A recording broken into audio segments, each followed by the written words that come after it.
মুছে দিতে কেউ চায়, যদি আমার মাসির ধন সম্পদ লুটে নিতে কেউ চায়, যদি আমার সাগরে আমার পাহাড়ে ফেরায় লোভের চোখ, আমি প্রতিবাদে জ্বলে উঠবই, তবে যা হবার তাই হোক।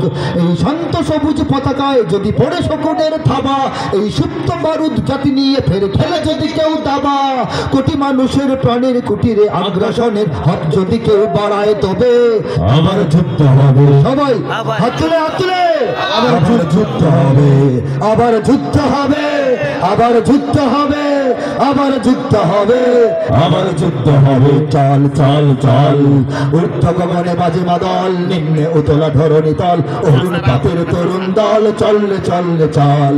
দুর্গম গিরিকান্তার মরু দুস্তরে পারাবার, লঙ্ঘিতে হবে রাত্রি নিশীতে যাত্রীরা হুঁশিয়ার।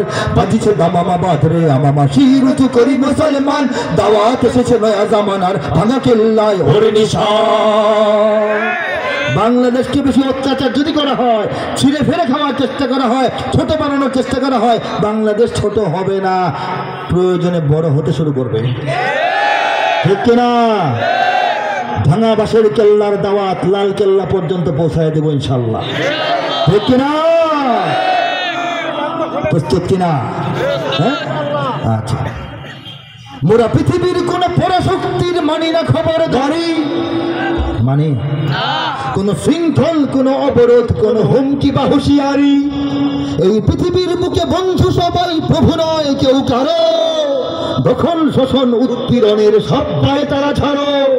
মোদের ইতিহাস আছে, সম্মান আছে, না থাক বস্ত্র অন্ন। এই দেশের জন্য লড়েছি আমরা, মরেছি ভাষার জন্য। যদি জল স্থল কিংবা অন্তরিক্ষে কেউ আমাদের বাধার শিকল পড়ায়, তবে আবার যুদ্ধ হবে, আবার যুদ্ধ হবে, আবার যুদ্ধ হবে, আবার যুদ্ধ হবে। আল্লাহ পাক আমাদেরকে তৌফিক দান